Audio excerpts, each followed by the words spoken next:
السلام علیکم ورحمۃ اللہ وبرکاتہ۔ بسم اللہ الرحمن الرحیم۔ جب قریش مکہ نے حدیبیہ والا معاہدہ توڑ دیا تو حضرت صلی اللہ علیہ وآلہ وسلم نے مکہ مکرمہ پر حملہ کیا اور کسی خاص خون ریزی کے بغیر اسے فتح کر لیا۔ اس موقع پر کفار کی کمر ٹوٹ چکی تھی، البتہ آخری تدبیر کے طور پر قبیلہ حوازن نے ایک بڑا لشکر مسلمانوں سے مقابلے کے لیے جمع کیا، جس سے حنین کی وادی میں آخری بڑی جنگ ہوئی، اور شروع میں معمولی ہزیمت کے بعد مسلمانوں کو اس سے بھی فتح ہوئی۔ اس جنگ کے بعض واقعات اس صورت میں بیان ہوئے ہیں۔ اب عرب کے جو قبائل قریش کی وجہ سے اسلام قبول کرنے سے ڈرتے تھے یا ان کی جنگوں کے آخری انجام کے منتظر تھے، ان کے دل سے اسلام کے خلاف ہر رکاوٹ دور ہو گئی، اور وہ جوک در جوک مدینہ منورہ آ کر مسلمان ہوئے، اور اسی طرح جزیرہ عرب کے بیشتر علاقے پر اسلام کا پرچم لہرانے لگا۔ اس موقع پر اللہ تعالیٰ کی طرف سے جزیرہ عرب کو اسلام اور مسلمانوں کا بنیادی مرکز قرار دے دیا گیا۔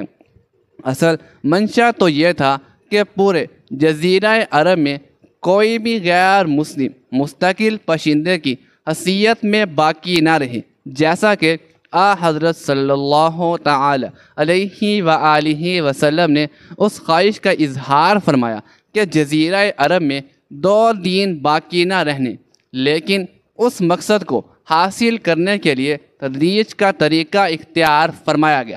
سب سے پہلا ہدف یہ مقرر فرمایا گیا کہ جزیرہ عرب کو بت پرستوں سے خالی کرایا جائے۔ چنانچہ جو بچے کچے بت پرست عرب میں رہ گئے تھے اور جنہوں نے 20 سال سے زیادہ مدت تک مسلمانوں کو وحشانہ مظالم کا نشانہ بنایا تھا، ان کو اس صورت کے شروع میں مختلف مدتوں کی مہلت دی گئی، جس میں اگر وہ اسلام قبول نہ کریں تو انہیں جزیرہ عرب چھوڑنے ورنہ جنگ کا سامنا کرنے کے احکام دیے گئے ہیں، اور مسجد حرام کو بت پرستی کی ہر نشانی سے پاک کرنے کا اعلان کیا گیا ہے۔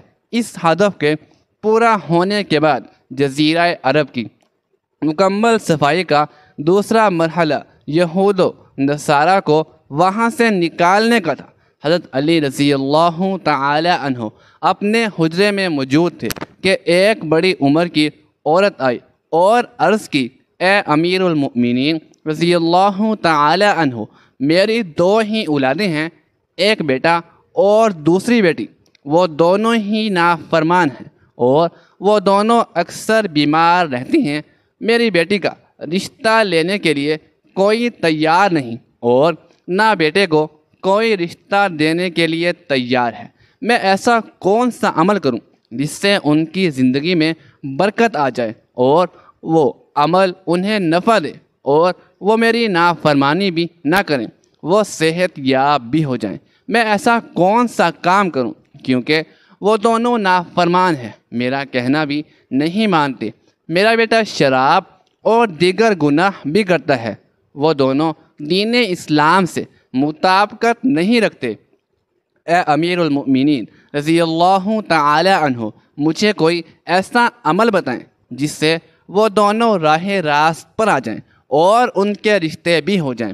تو حضرت علی رضی اللہ تعالی عنہ نے اس عورت سے فرمایا کہ ماں باپ کے 5 گناہ ایسے ہیں جن کی سزا اولاد کو بھی ملتی ہے، وہ 5 عمل ایسے ہیں جن سے اولاد کا تعلق جڑ جاتا ہے۔ اگر ماں باپ یہ عمل کرتے ہیں تو ان کے عملوں کی وجہ سے ان کی اولاد بھی اس جرم میں شریک کر دی جاتی ہے۔ اس خاتون نے پوچھا، وہ 5 عمل کون سے ہیں؟ تو حضرت علی رضی اللہ تعالی عنہ نے فرمایا، وہ 5 عمل یہ ہیں۔ نمبر 1، جس گھر میں والدین قرآن مجید کو سمجھنے کے باوجود اس کی تلاوت نہ کریں تو ایسے والدین تو اللہ تعالیٰ کے عذاب کے مستحق ہوتے ہیں، لیکن اس کی سزا ان کی اولاد کو بھی ملتی ہے۔ ایسے والدین کی اولاد نافرمان بے حیا ہو جاتی ہے۔ آپ اپنے گھروں میں دیکھیں کہ قرآن مجید جو کہ اللہ تعالیٰ کی آخری کتاب ہے اور حضور صلی اللہ تعالی علیہ وآلہ وسلم پر نازل ہوئی، جو کہ قیامت تک کے مسلمانوں کے لیے ہدایت کا ذریعہ ہے، لیکن افسوس کہ ہم صرف رمضان المبارک میں قرآن مجید کو پڑھتے ہیں، یا پھر جب کوئی فوتگی ہو جائے قرآن مجید ہمارے گھروں میں موجود ہوتا ہے اور اس پر دھول جم جاتی ہے، مگر ہم اسے کھول کر پڑھنے کی کوشش تک نہیں کرتے۔ ہمیں چاہیے کہ اس مقدس کتاب کی تلاوت کریں تاکہ ہمارے گھروں میں اللہ رب العالمین کی رحمتیں اور برکتیں نازل ہوں۔ جو ماں باپ قرآن مجید کو سمجھنے کے باوجود بھی نہیں پڑھتے، ان کی اولادیں بے حیا اور تنگ دست ہو جاتی ہیں۔ نمبر 2، امیر المؤمنین حضرت علی رضی اللہ تعالی عنہ نے فرمایا، جس گھر میں ماں باپ روزانہ لڑتے ہیں اور ایک دوسرے کو گالیاں دیتے ہیں، جہاں گالیاں دی جائیں وہاں شیطان ہی ڈیرے ڈالتے ہیں، فرشتے نہیں، اور شیطان ان کو ہر وقت بھڑکاتے رہتے ہیں۔ آپ خود سوچیں کہ جس گھر میں ہر وقت شیطان کا بسیرا ہو، فرشتے وہاں نہ آئیں، تو ایسا گھر تو جہنم ہی ہوگا، کیونکہ فرشتے تو یہودیوں اور مشرکوں کے گھروں میں نہیں آتے۔ حضور نبی کریم صلی اللہ تعالی علیہ وآلہ وسلم کا فرمان اقدس ہے کہ ایک دوسرے کو گالیاں دینا اسلام میں حرام ہے۔ ناظرین، والدین کو دیکھ کر اولاد جوان ہوتی ہے۔ جیسا طرز عمل والدین کا ہوگا، اولاد بھی ویسی ہی ہوگی۔ جن بچوں نے ساری عمر اپنے والدین کو لڑائی جھگڑا کرتے، گالیاں دیتے دیکھا، تو ایسی اولاد سے والدین کیسے توقع رکھ سکتی ہے کہ ان کی اولاد فرما بردار ہوگی؟ اس لیے حضرت علی رضی اللہ تعالی عنہ نے فرمایا کہ ماں باپ کو چاہیے کہ دین اسلام میں بات چیت کے جو طریقے بتائے گئے ہیں ان پر عمل کرے تاکہ ان کی اولادوں کی تربیت درست طریقے سے ہو۔ اسی طرح آپ کی اولادیں نافرمان اور بے حیا نہیں ہوں گی۔ اپنے گھروں میں نیکی کی باتیں پھیلائیں اور اپنی اولاد کو نیکی کا درس دیں۔ اپنی بیٹیوں کو حضرت فاطمہ الزہرا رضی اللہ تعالی عنہا اور ام المؤمنین حضرت عائشہ صدیقہ رضی اللہ تعالی عنہا کے واقعات سنایا کریں، ان کے طرز زندگی کے متعلق بتایا کریں تاکہ ہماری بیٹیوں باحیا اور باپردہ ہوں۔ نمبر 3، حضرت علی شیر خدا رضی اللہ تعالی عنہ نے فرمایا کہ ماں باپ کی بے پردگی کی وجہ سے ان کی اولادوں پر بیماریوں کا حملہ ہو جاتا ہے۔ حدیث بخاری میں حضرت ابو ہریرہ رضی اللہ تعالی عنہ سے روایت ہے کہ نبی کریم صلی اللہ تعالی علیہ وآلہ وسلم نے فرمایا کہ با پردہ عورت پر جنت واجب ہے، جبکہ بے پردہ عورت پر جہنم واجب ہے۔ جس گھر میں بے حیائی اور بے پردگی ہوتی ہے تو اللہ تعالیٰ کے فرشتے ایسے گھروں میں رہنے والوں کے لیے بد دعائیں کرتے ہیں، اور شیطان ایسے گھروں کو اپنا بسیرا بنا لیتے ہیں۔ جہاں بے پردگی عام ہو، اس گھر کی اولادیں بے حیا، نافرمان اور غلط کاموں کا شکار ہو جاتی ہیں۔ یہی نہیں بلکہ پریشانیاں اور مصیبتیں ایسی اولاد کا مقدر بنتی ہیں۔ یہ ان کے والدین کی بے پردگی کی وجہ سے ہوتا ہے۔ جس گھر میں بے حیائی ہوتی ہے وہاں اللہ تعالیٰ کی برکت اور رحمت نہیں ہوتی۔ ایسے ماں باپ کی اولادیں فتنوں اور بلاؤں سے محفوظ نہیں رہ سکتی، کیونکہ اللہ تعالیٰ کے فرشتے جو فتنوں کو روکتے ہیں وہ تو اس گھر سے چلے جاتے ہیں۔ ایسی اولاد ماں باپ کی نافرمانی کرتی ہے اور ہمیشہ پریشانی میں مبتلا رہتی ہے۔ ماں باپ کو چاہیے کہ وہ پردے کا خاص خیال رکھیں تاکہ ان کی اولاد بھی ان کی پیروی کرے۔ ناظرین، آپ نے مشاہدہ کیا ہوگا کہ آپ کے ارد گرد جو ماں باپ پردے کا خیال نہیں رکھتے تو ان کی باتیں زبان زد عام ہوتی ہیں۔ اکثر عورتیں یہ کہتی ہوئی دکھائی دیتی ہیں کہ پردہ دل کا ہونا چاہیے، تو ایسی عورتوں کو اللہ تعالیٰ کے عذاب سے ڈرنا چاہیے۔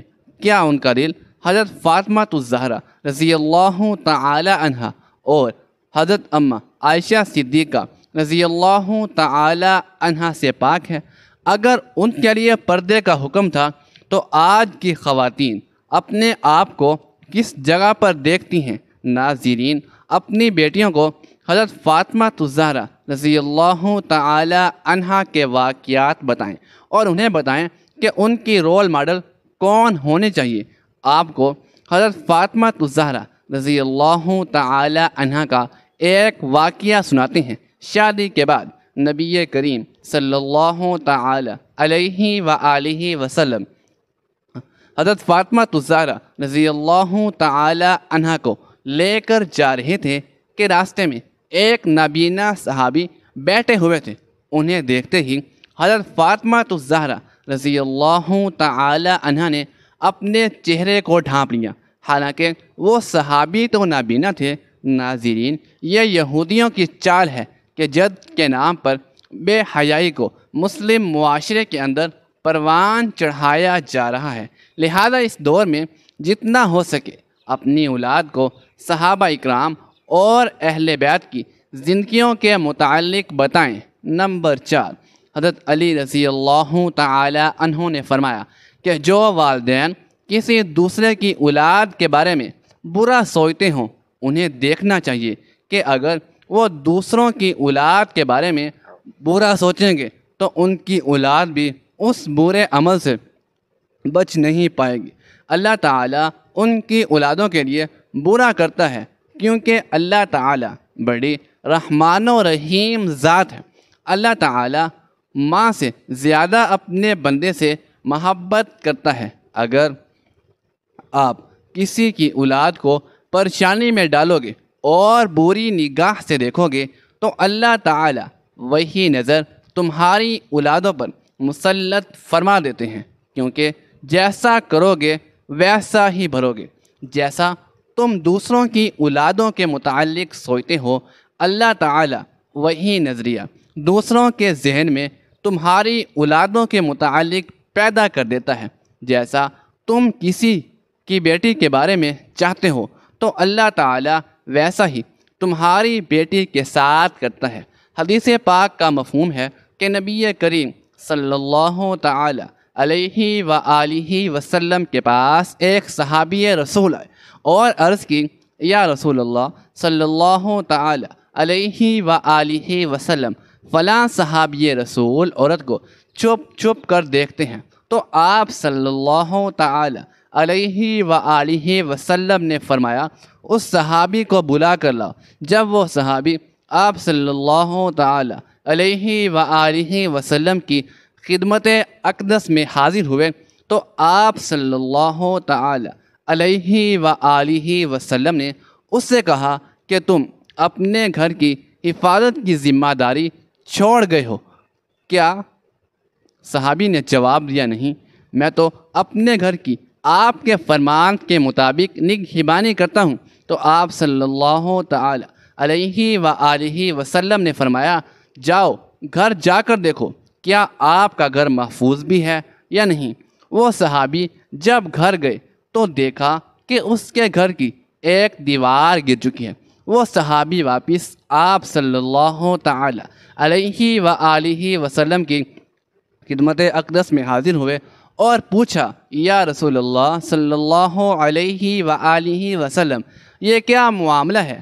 تو آپ صلی اللہ علیہ وآلہ وسلم نے فرمایا، اگر تم کسی عورت کو دیکھو گے تو اللہ تعالیٰ تمہارے گھر کی دیواریں گرا دے گا۔ دوسروں کی بیٹیوں کو اپنی بیٹیاں سمجھو، دوسروں کی بہن کو اپنی بہن سمجھو، تاکہ تمہاری عزتیں بھی محفوظ رہ سکیں۔ نمبر 5، حضرت علی رضی اللہ تعالی عنہ نے فرمایا، جو ماں باپ اپنے گھر میں حلال حرام کا فرق نہ کرتے ہوں، حرام وہ نہیں کہ حرام جانور کھا لیا جائے یا کوئی حرام چیز کھا لی جائے، یہ تو قطعاً حرام ہے۔ حرام وہ ہے کہ حلال کو حرام کر کے کھایا جاتا ہے، کسی کے ساتھ دھوکہ فراڈ کر کے اس کا حق کھا لیا جائے یا کسی غریب مسکین کا حق کھا لیا جائے، تو یہ بھی حرام ہے کہ اگر حرام مال بچوں کو کھلایا جائے تو اولاد نافرمان، بے حیا اور بیماریوں میں مبتلا ہو جاتی ہے۔ آج کل یہ بیماری ہمارے معاشرے میں عام ہو گئی ہے، حرام کھانے والے اسے حلال سمجھ کر کھا رہے ہیں۔ حضرت صلی اللہ تعالی علیہ وآلہ وسلم کی حیات طیبہ میں یہ مرحلہ مکمل نہیں ہو سکا تھا، لیکن آپ نے اس کی وصیت فرما دی تھی۔ اس سے پہلے روم کے بادشاہ نے مسلمانوں کی بڑھتی ہوئی طاقت کو دیکھ کر ان پر حملہ کرنے کے لیے ایک بڑی فوج جمع کی۔ حضرت صلی اللہ تعالی علیہ وآلہ وسلم پیش قدمی کر کے اس کے مقابلے کے لیے تبوک تک تشریف لے گئے۔ اس صورت کا بہت بڑا حصہ اس مہم کے مختلف پہلوؤں پر روشنی ڈالتا ہے۔ منافقین کی معادانہ کارروائیاں مسلسل جاری تھیں۔ اس صورت میں ان کی بدعنوانیوں کو بھی تشت ازبام کیا گیا ہے۔ اس صورت کو سورۃ توبہ بھی کہا جاتا ہے اور سورۃ برات بھی۔ برات اس لیے کہا جاتا ہے کہ اس کے شروع میں مشرکین سے برات اور دستبرداری اعلان کیا گیا ہے، اور توبہ اس لیے کہ اس میں بعض ان صحابہ اکرام رضوان اللہ تعالی علیہم اجمعین کی توبہ کا ذکر ہے جنہوں نے تبوک کی مہم میں حصہ نہیں لیا تھا اور بعد میں اپنی اس غلطی پر توبہ کی تھی۔ جزیرہ عرب کو اسلام کا مرکز بنانے کے لیے اللہ تعالیٰ نے یہ حکم نازل فرمایا کہ کچھ عرصے کی مہلت کے بعد کوئی بت پرست مستقل طور پر جزیرہ عرب میں نہیں رہ سکتا۔ چنانچہ سورۃ توبہ میں ان بچے کھچے مشرکین سے دستبرداری کا اعلان کیا گیا ہے جو ابھی تک اسلام نہیں لائے تھے، اگرچہ یہ مشرکین وہ تھے جنہوں نے مسلمانوں کو ستانے میں کوئی کسر نہیں چھوڑی تھی اور ان پر وحشیانہ ظلم ڈھائے تھے، لیکن جزیرہ عرب سے نکلنے کے لیے مختلف مہلتیں دی گئی ہیں جن کی تفصیل سورۃ توبہ کی ابتدائی آیتوں میں ہے۔ اب بات کرتے ہیں کہ سورۃ توبہ کے آغاز میں بسم اللہ کیوں نہیں ہے۔ حضور صلی اللہ علیہ وآلہ وسلم کی عادت مبارکہ یہ تھی کہ جب بھی کوئی آیت نازل ہوتی تو آپ صلی اللہ علیہ وآلہ وسلم کاتبین وہی صحابہ اکرام رضوان اللہ تعالی علیہم اجمعین کو بلا کر اس آیت کو جس جگہ سورت میں لکھنا ہوتا تھا بتلا کر اس آیت کو لکھوا دیتے، لیکن یہ آیتیں جنہیں سورۃ توبہ کے نام سے جانا جاتا ہے، ان کے متعلق حضور صلی اللہ علیہ وآلہ وسلم نے کچھ ارشاد نہیں فرمایا کہ انہیں کس صورت میں کس جگہ پر لکھنا ہے، اس لیے ایسا سمجھا جا سکتا ہے کہ یہ بھی ایک مستقل صورت ہوگی۔ تاہم سورۃ الانفال کی آخری اور سورۃ توبہ کی ابتدائی آیات کے مضامین میں مناسبت پائی جاتی ہے۔ دونوں صورتوں میں مناسبت کی وجہ سے سورۃ توبہ کو سورۃ الانفال کے بعد رکھا گیا۔ دوسری طرف جب ایک صورت کو دوسری صورت سے علیحدہ کرنا ہوتا تو بیچ میں بسم اللہ لکھی جاتی تھی تاکہ یہ معلوم ہو سکے کہ دونوں صورتیں الگ الگ ہیں۔ سورۃ توبہ کے شروع میں بسم اللہ نہیں لکھوائی گئی تاکہ ماقبل والی صورت کے ساتھ اس کا تعلق ہونا سمجھ میں آئے، اور چونکہ یہ بات واضح نہیں تھی کہ سورۃ توبہ الگ صورت ہے یا سورۃ انفال ہی کا جز ہے، اس لیے دونوں پہلوؤں کو مد نظر رکھتے ہوئے صحابہ اکرام رضوان اللہ تعالی علیہم اجمعین کے زمانے میں جب حضرت عثمان بن عفان رضی اللہ تعالی عنہ نے قرآن کو جمع کیا تو اس کے شروع میں بسم اللہ نہیں لکھی گئی اور اگلی صورت سے اس کو الگ بتایا گیا تاکہ دونوں صورتوں کو ایک ہی نہ سمجھ لیا جائے۔ اس بنا پر حضرات فقہا نے فرمایا کہ جو شخص اوپر سے سورۃ الانفال کی تلاوت کرتا آیا ہو اور سورۃ توبہ شروع کر رہا ہو وہ بسم اللہ الرحمن الرحیم نہ پڑھے، لیکن جو شخص اسی سورت کے شروع یا درمیان سے اپنی تلاوت شروع کر رہا ہے تو اس کو چاہیے کہ بسم اللہ الرحمن الرحیم پڑھ کر سورت شروع کرے۔ سورۃ توبہ کے شروع میں بسم اللہ شریف کے ذکر نہ ہونے کی اصل وجہ یہ ہے کہ اس کے نزول کے ساتھ بسم اللہ کا نزول نہ ہوا، اس لیے کہ سورۃ توبہ قہر و جلال اور منافقین پر غیظ و غضب اور ان سے بیزاری کا ذکر ہے، اور بسم اللہ الرحمن الرحیم میں رحمت کا بیان ہے، اور رحمت کے ساتھ فوراً زحمت کا ذکر مناسب نہیں۔ بعض ناواقف یہ سمجھتی ہیں کہ سورۃ توبہ کے شروع میں کسی حال میں بسم اللہ پڑھنا جائز نہیں، یہ بالکل غلط ہے۔ اللہ تعالی ہمیں نیک کاروں میں شامل فرمائے اور ہمارا خاتمہ بالخیر فرمائے، آمین ثم آمین۔ ناظرین، کمنٹ باکس میں اللہ تعالیٰ کے 99 ناموں میں سے ایک نام ضرور ٹائپ کیجیے گا۔ شکریہ، اللہ حافظ۔